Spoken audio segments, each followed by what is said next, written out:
Las tarifas de agua pueden servir para dos cosas principalmente. La primera es obviamente financiar lo que cuesta el servicio, pero la segunda es concienciar sobre la importancia de ser racionales en su consumo y fomentar el ahorro. Hay que quedarse con estas dos ideas principales que son la motivación de casi todas las tarifas. Las tarifas de agua deberían de ser suficientes para financiar todos los costes asociados al ciclo urbano del agua. En la Unión Europea incluso hay una directiva, la Directiva Marco del Agua, que dice que tiene que haber una recuperación de costes completa.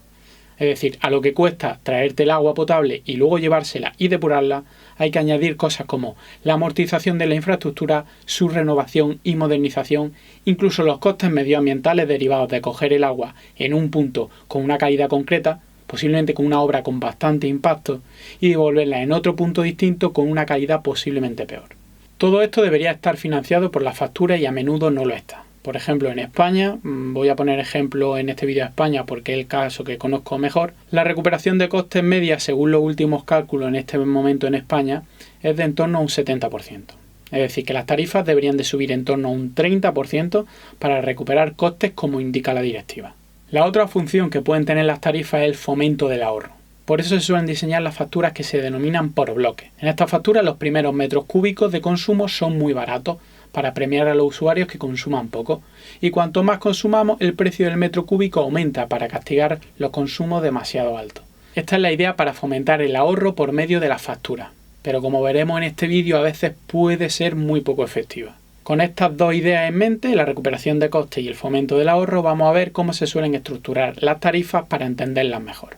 Antes de ver ejemplos concretos, vamos a ver qué conceptos suelen aparecer en las facturas. Las facturas pueden ser muy distintas entre sí, incluso en localidades que están pegadas, pero suelen seguir la misma estructura, así que una vez se sabe la base, es fácil entenderlas casi todas. Lo principal que suele aparecer son las diferentes etapas del ciclo urbano del agua, desde que se recoge el agua en una presa o en un pozo, hasta que se devuelve al medio. En la primera fase, de la naturaleza al punto de consumo, se le suele llamar abastecimiento, aunque en algunas facturas se divide en dos. La aducción, que es desde la naturaleza a la ciudad, y el abastecimiento, que suele integrar la potabilización y el llevarla hasta el punto de consumo.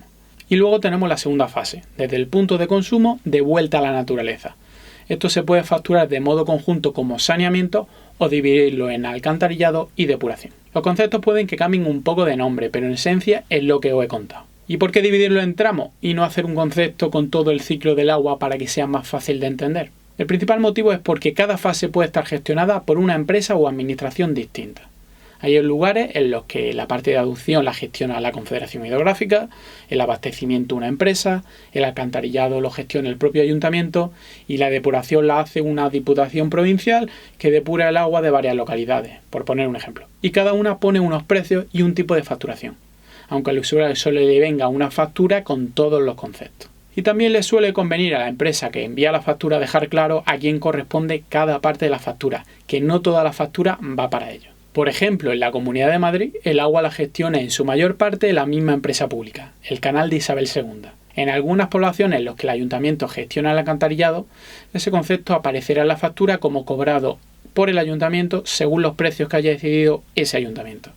Y así se puede personalizar la factura cambiando solo un concepto.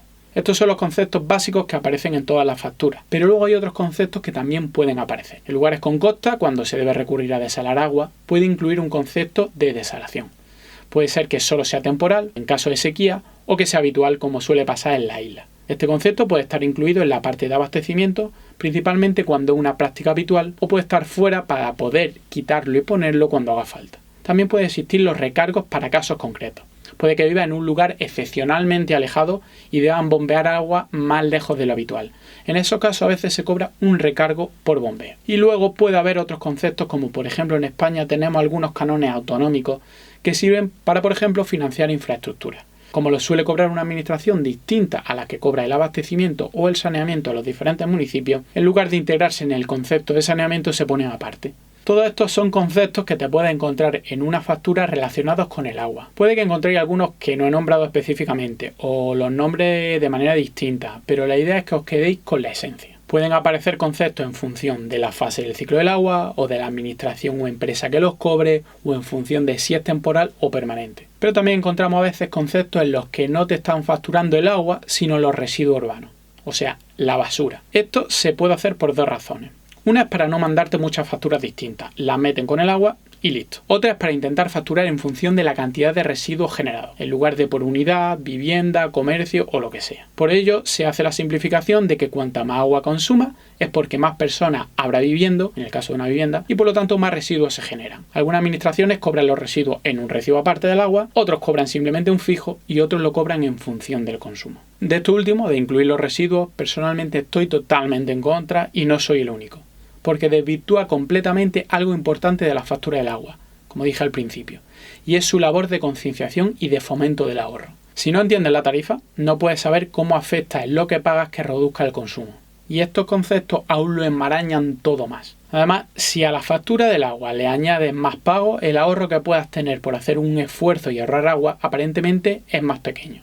No es lo mismo que pagues 25 euros de agua y pases a pagar 20, que es un 20% de reducción en la factura, porque has hecho un esfuerzo, que pagues 50 de agua más residuos y pases a pagar 45. Para el consumidor no es lo mismo.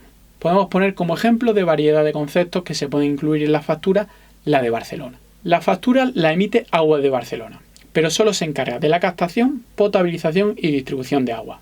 El siguiente paso, el alcantarillado, es cosa del Ayuntamiento de Barcelona. La Agencia Catalana del Agua tiene un canon que contribuye a la financiación de la gestión de infraestructuras de abastecimiento y saneamiento. Y en parte es lo que en otras facturas correspondería al concepto de depuración y a un canon autonómico de mejora, todo junto. Y luego tenemos una tasa de recogida de residuos por parte del ayuntamiento, que es la tasa de basuras de toda la vida. Y una tasa de tratamiento de esos residuos que antes simplemente se echaban a un vertedero y que ahora se supone que se gestionan mejor, que lo gestiona el área metropolitana de Barcelona. Todo ordenado yo creo que se entiende bastante mejor. Ahora que ya hemos visto cuáles son los conceptos que se cobran, vamos a ver cómo te cobran cada concepto. Habitualmente suele haber una parte fija y una variable en función del consumo, como con la electricidad. La parte fija suele venir dada por el caudal de agua que puede entrar por el contador. Es como la potencia en la electricidad. Se regula con el diámetro del contador de agua. Si el contador de agua tiene un diámetro pequeño, estrangula el flujo y puede pasar un caudal más pequeño. Y si es más grande, el caudal será mayor.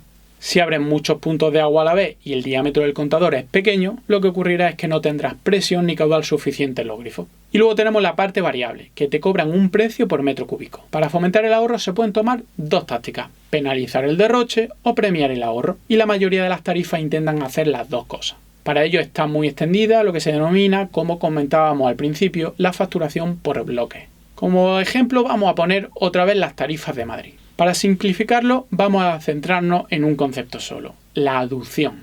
La parte fija se calcula en función del diámetro del contador, que para una vivienda suele ser de 15 milímetros.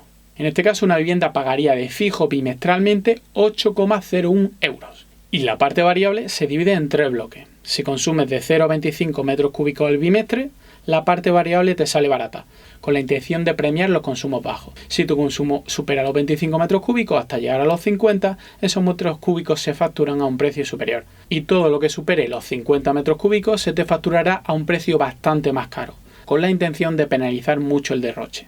De hecho, en las facturas de Canal de Isabel II existe un precio distinto para los meses de verano para fomentar aún más el ahorro en una época con menos lluvia, que no afecta en nada al bloque bajo, un poquito al bloque medio, pero mucho al más alto, es decir, a los supuestos derrochadores.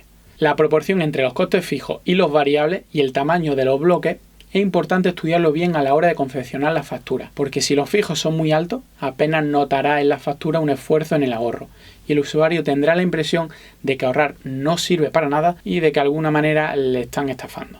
O si los primeros bloques son muy pequeños, que con poco que gastes ya estará en los bloques más altos, sin estar haciendo un gasto innecesario realmente. Habrá conceptos que solo tengan costes fijos, otros solo variables, algunos tendrán bloques, otros no. Cada administración puede diseñarlo como vea conveniente. Repasando un poco, hemos visto, grosso modo, los tipos de conceptos que te pueden facturar y cómo te pueden hacer el cálculo según el consumo. Esto no es solo útil para saber cómo es tu factura, sino para cosas como poder simular cuál va a ser el gasto económico de agua real en un proyecto y cuál puede ser el impacto en la factura si decidimos acometer ciertas medidas de ahorro. No solo saber cuánta agua me voy a ahorrar, sino cuánto dinero me podría suponer. O poder optimizar los contadores y responder a preguntas como: ¿sería económicamente más rentable tener varios contadores de agua en lugar de uno para aprovechar los bloques más baratos? ¿O los costes fijos haría que saliera más caro? ¿Sería preferible tener un contador para todo el edificio o contadores individuales? ¿Y si intento cambiar el tipo de uso del agua para que las tarifas sean distintas?